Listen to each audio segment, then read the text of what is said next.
My Sweetie Move vous emmène à la rencontre des Global City Makers.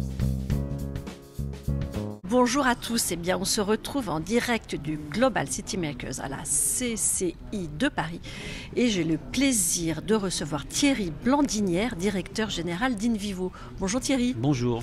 En deux mots, vous nous situez un petit peu Invivo ?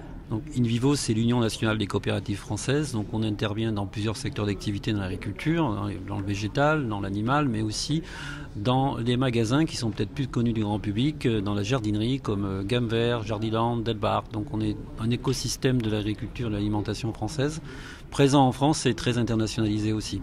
Et d'autant plus internationalisé que vous rentrez d'un périple en Amérique latine. Voilà, je viens de passer 10 jours en Amérique latine, Brésil, Argentine, pour découvrir les agricultures de ces pays, qui sont bien sûr différentes de l'agriculture française.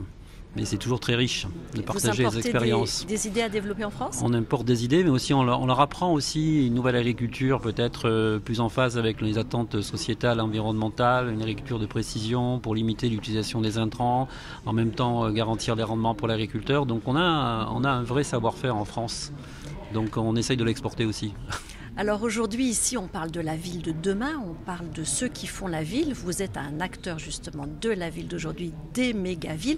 Alors est-ce que cette ville de demain, elle doit intégrer sa propre agriculture ? Comment est-ce que vous envisagez de nourrir les habitants des villes ? Oui, alors je crois qu'il ne faut pas se leurrer. Je pense qu'on n'aura pas l'équivalent en volume de production produit localement dans les villes de ce que les consommateurs citadins pourront consommer. Pour autant, il est intéressant d'introduire l'agriculture dans la ville. Ça a une vertu pédagogique, quelque part. Ça permet aux citadins de se repositionner proche de la terre, de se reconnecter avec l'agriculture et de mesurer que finalement, l'agriculture, c'est du vivant. Et que quand on fait son petit potager ou quand on développe des fermes urbaines, on s'aperçoit que c'est pas si facile de faire pousser des plantes d'une manière régulière. Hein. On est dépendant du climat, c'est important, et on voit bien effectivement la difficulté. Et je trouve que c'est très pédagogique. À l'heure où les citadins sont plutôt recentrés sur leurs outils informatiques et sur la robotique et l'intelligence artificielle, nous on parle d'intelligence alimentaire, c'est-à-dire de reconnecter le citoyen et puis son agriculteur. Alors concrètement, on voit des ruches sur les toits, oui. On voit des potagers, des fermes urbaines, des jardins partagés. Qu'est-ce que vous avez envie de pousser, vous ?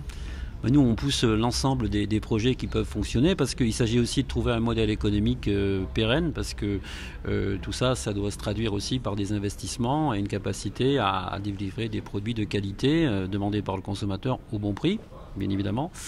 Et donc, il s'agit de trouver le bon modèle économique, donc d'identifier par exemple certains modes de production à valeur ajoutée sur Paris, parce qu'à Paris, il ne s'agit pas de faire des fermes urbaines pour faire pousser des salades ou des carottes, parce qu'on arrive tout autour de Paris qui sont très compétitives, et puis vous avez Rungis. Par contre, développer des produits à valeur ajoutée, comme des micro-pousses, des nouvelles plantes, ça peut être intéressant, parce que c'est différenciant par rapport à la production de l'Île-de-France.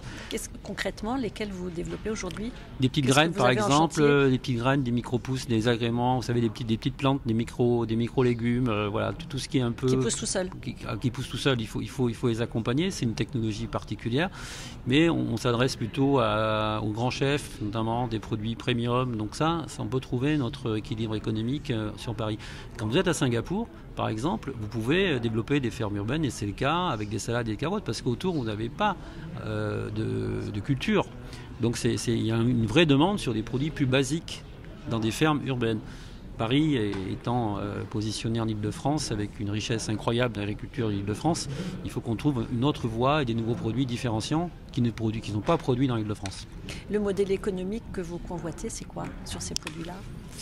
Mais c'est d'essayer d'identifier tous les grands restaurants, y compris la restauration, la bistronomie, puis développer des produits qui permettront peut-être à chaque chef de se différencier à la carte et puis d'avoir un produit local en disant, c'est par exemple du miel. Nous, on est avenue de la Grande Armée, on a des ruches sur notre siège et ça fait longtemps qu'on fait notre miel. Le miel de la Grande Armée, alors je ne sais pas si ça fait rêver, mais en tout cas, pour les petits restaurateurs d'à côté, c'est bien, ils ont leur miel produit dans le quartier. Voilà. Merci beaucoup Thierry Blandinière. Voilà, je rappelle que vous êtes directeur général de Invivo. À très bientôt. Merci.